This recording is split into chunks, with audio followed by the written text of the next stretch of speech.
Okay, this is my canvas, and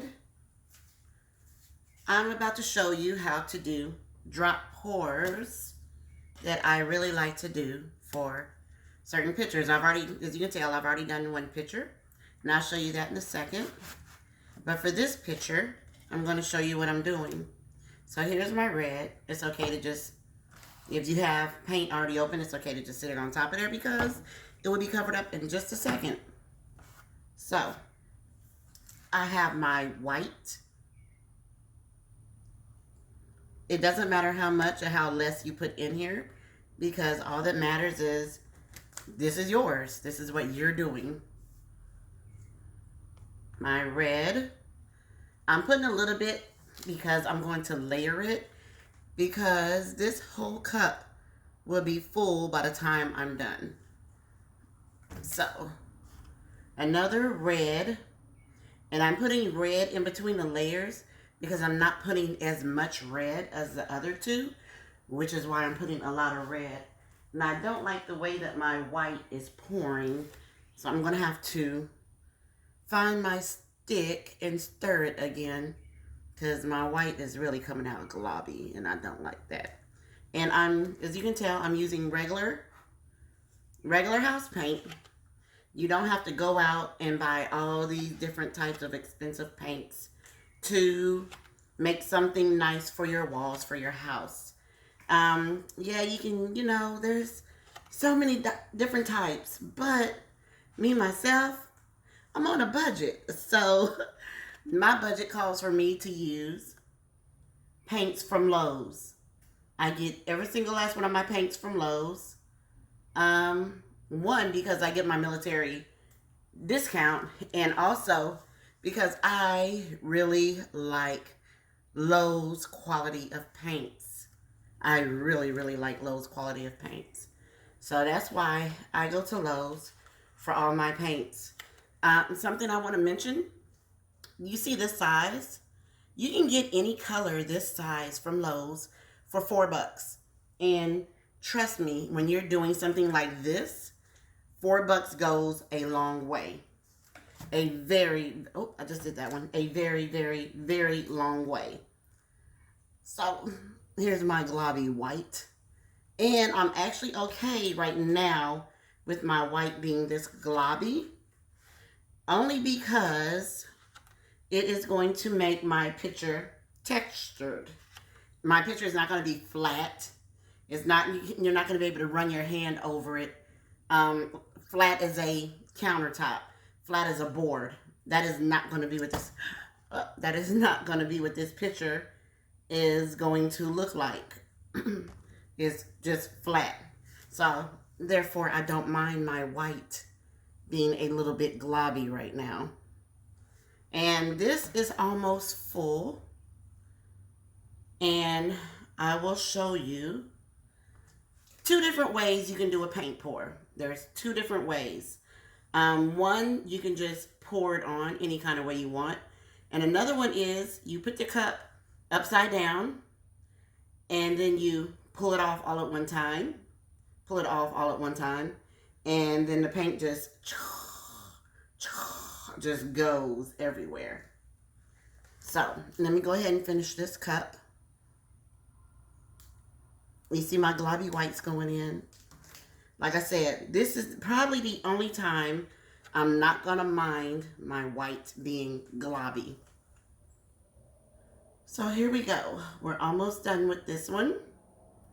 One more of this gray and we're done. And I'm going to show you how to do this one paint pour. So, let me move this out the way. Let me move this cup out the way. Okay. Another thing, don't expect to stay clean. Please do not expect to ever stay clean when doing projects like this. So, you can do it like this. And then you're going to turn it over all at one time. Remember, do not expect to stay clean doing this kind of stuff. Okay. You see all my paints contained, right? Watch. Come on.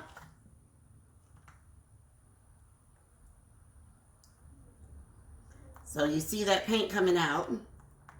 Never fear. No, the colors are not mixing together. I will show you what you're supposed to do. This is when you start moving your paints around on your board.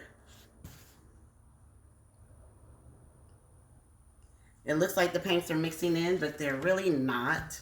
I don't know. Let the paint fall where it's going to fall on your board. I mean, that's what paint does. It falls.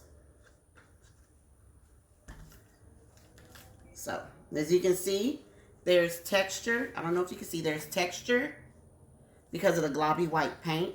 It's not all just smooth. There's texture. And, yes, I know you can only see a little bit of that red, and there is a fix for that. And I'm going to show you what that fix is.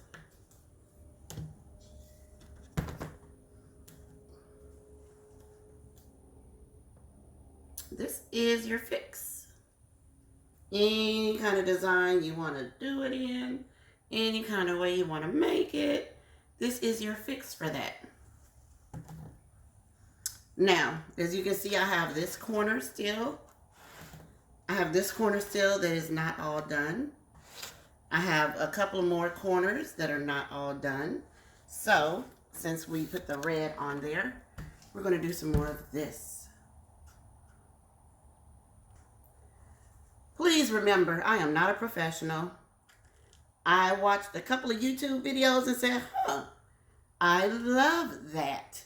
And so now here I am doing my own. Do you see the texture? It is not going to be a flat painting. You're going to be able to run your hands over this painting and feel some depth. Do you see that? Do you see that texture? Do you see it? Isn't that amazeballs? I am loving this. And I don't ever worry about my edges because I am using washi tape on my edges. That'll be a whole nother video that I'll show y'all about washi tape, what it is, how you can use it, what it's good for. I love washi tape. So, believe it or not, this painting is almost done. And I'm getting the exact look that I wanted for this painting. Like, again, I never worry about the edges and I never worry about the back because we're not professional. We're doing this for fun. This is fun. You should never come into any project thinking it's got to look perfect. It's got to look perfect. What in the world is perfect? There is no definition of perfect. Perfect is you. Every individual is individually perfect. So, this painting is almost complete. The only reason I'm waiting, because you see that edge down there at the bottom? I'm waiting for paint to go over that. This is the hard part. Now, you can also do this while you wait, which I am guilty of doing at times. And here we go. And there we go. See? They're covered. Now, let me show you something that you can do. Oh, we have to wait for this corner too. So, instead of waiting, we're going to do this. I mean, it's your picture. Do what you want. So, something that you can do. Do you see all this paint on the table? If you don't want to do the washi tape step that I'm going to be doing, you can take your painting and run your edges through the paint on the table. Do you see those edges? That is something that you can do. That's just another element of, getting it done.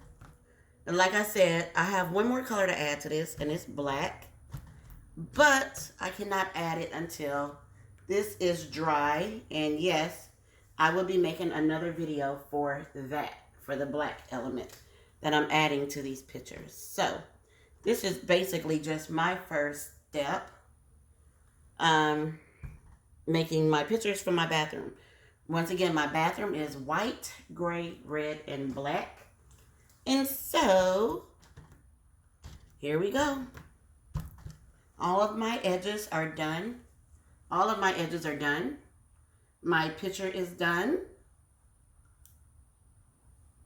As soon as I wipe off my hands, I will pick this picture up and show you what it looks like completely. Give me just 1 second so I can wash my hands. Not even wash, just wipe so I can pick up my phone and show you what this picture looks like. Make sure you have plenty of towels on standby. Plenty of towels. You see this? Like I said, you're not going to come out of this clean. If you come out of this clean, you either wore gloves or you are a G. All right, here we go. This is what this picture looks like. Can you see it? This is what it, go away fly. This is what this picture looks like. Let me turn this. And here is the other picture that I did already. There's the other one I did already. There's a hole right here. And I bought it on purpose with this hole because I got both of these for 99 cents together. Because I bought it with the hole. So, those are the pictures. I'll be back.